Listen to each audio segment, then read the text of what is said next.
Hello guys, welcome to the channel Hinduism, Vedic Chronicles and Karma. Last time we discussed about how the kingdom of Hastinapur passed on from King Bharat to King Shantanu. Today we discuss how it approaches thereafter. One fine day, King Shantanu is passing by the banks of river Ganges, Ganga as we know it, and he comes across a beautiful lady and he is just love struck looking at her. He approaches the lady and asks for marriage. She agrees on one condition. The condition is that he will never question her of any action that she takes thereafter, and the day he questions is the day she will leave him without anything but giving the answer that he asks for. Thereafter, they get married and they bear a child. The very first child is born. The King Shantanu himself is really happy when he looks out for his wife and the kid. He comes across the visual where Ganga is drowning her own child in river Ganges.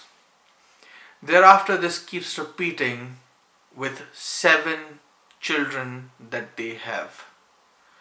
The eighth time, when Ganga is approaching the river Ganges, King Shantanu couldn't control himself of what was happening, and he goes forward and asks her a question and stops her from doing that, from drowning their eighth child.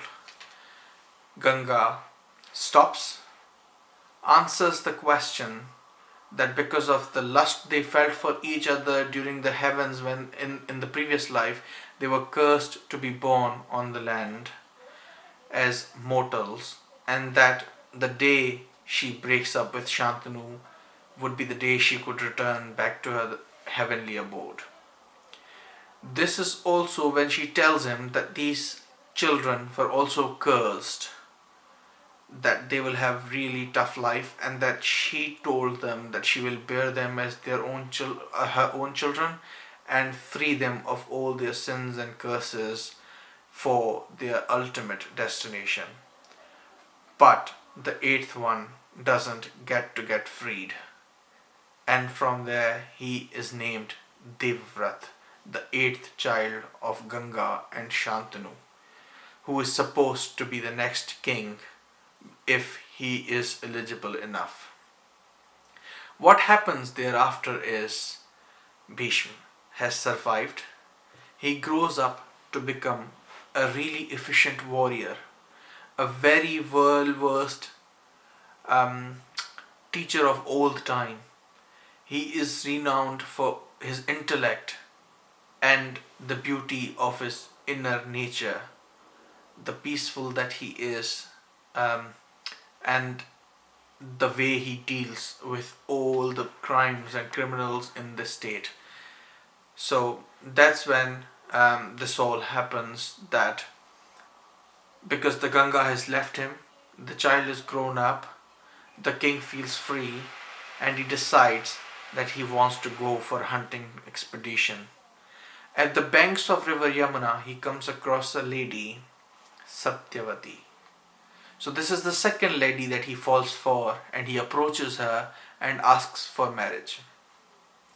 Now what happens is Satyavati has been adopted by a fisherman tribe's president, who was told by a Brahmin that she will get to marry a king and this has to happen. From there, the Satyavati's father, Dashraj, his name is Dashraj.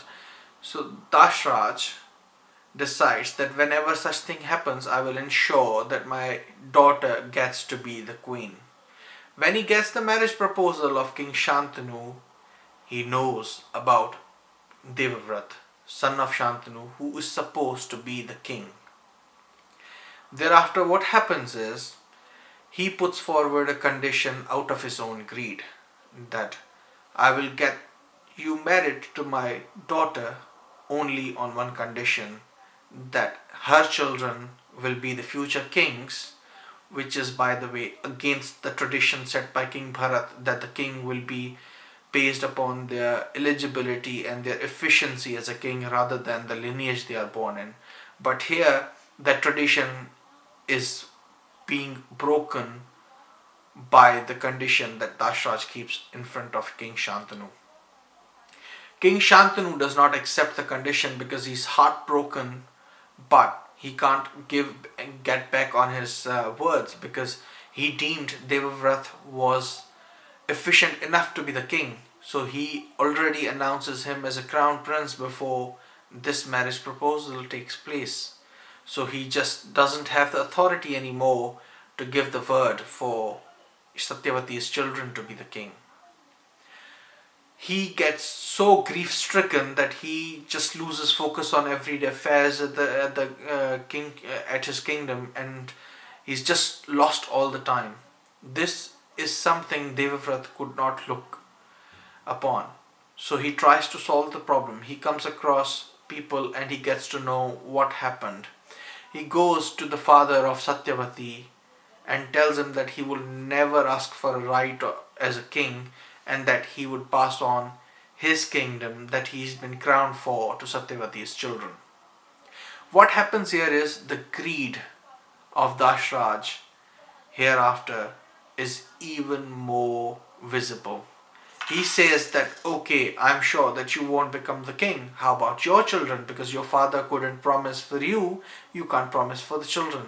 This is when Devavrat takes the ultimate vow that he would never marry. He would never become a father to any children. He would never have any physical relationship with any woman. He will spend his life as celibate. This is the major turning point in the history. There are so many turning points, but this is one of them. The entire world, the entire universe is shocked at the way he vows. And the word in those times, you might know or not, and in Hinduism, is a very sacred thing. If you've given it, you have to follow it. It's like a law in itself. Thereafter, the fisherman agrees for the wedding of King Shantanu and Satyavati. When King Shantanu gets to know about such a vow that his son took, he gives him a boon that he will only die when he wishes to. No one in the world can ever kill him. No one, no weapon, no human, nothing. And this is when Bhishma also, he becomes, because of his oath and this boon that he gets, he is named as Bhishma. Bhishma because he takes an oath that is an unbreakable, that is a very strong vow for any human to take up, and he takes that. So the Bhishma simply means very harsh. Very harsh. So he takes Bhishma Pratigya, that is what we know it as today. From there on, Satyavati has children, and the story will continue. But today we take a stop here at his vow and the events that here happen. So in this whole story that I narrated, what is very important is 3 lessons that we learn through this story. What are those 3 lessons that we learn and that we must understand? The first, Shantanu never fell in love. It was just lust that triggered many of the events that happen. In Hinduism, there are few things you should stay away from. The first one is Kam, lust. That happened here. He couldn't stay away. Second is Krodh, anger. Third is Lobh, greed. Fourth is Moh, attachment to anyone, which in this case Devavrat had towards his father, which led him to take such a vow, such an oath, that he just triggered the events of Mahabharat. Then is Ahankar, which is the pride a human takes in themselves or on anything they have, and finally, it's Irsha. Irsha is jealousy. If you stay away from these things, you stay a perfect human. And in this case, leading to the events of Mahabharat, the first thing happened was Shantanu had lust for women, which made him a weak king. Secondly, Dashraj, father of Satyavati, was so greedy that in his greed he didn't foresaw what was going to come in the future. Then is attachment. Bhishma had an attachment for his father, which led to his vow, which leads to the future events that happen thereafter. Plus, he neglects the tradition of karma based pass on of the leadership, the rulership, or the kingdom of Hastinapur. He instead just focuses on his father's desire of lust that he falls for, and he breaks that tradition here the very first time after ages. The other thing is how much a word is important in Hinduism. It is like a law. If you give a word, you have to follow it. You can't break it no matter what.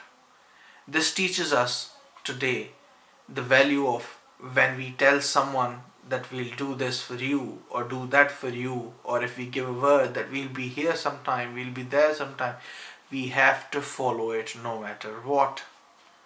The consequences can be deadly or better, but you have to stand by your word. That is what makes you a worthy human anyone can trust. So, we've discussed the events, we'll discuss the future events of Mahabharat, and I'll see you in the next episode in the series. Thank you for watching Hinduism, Vedic Chronicles and Karma.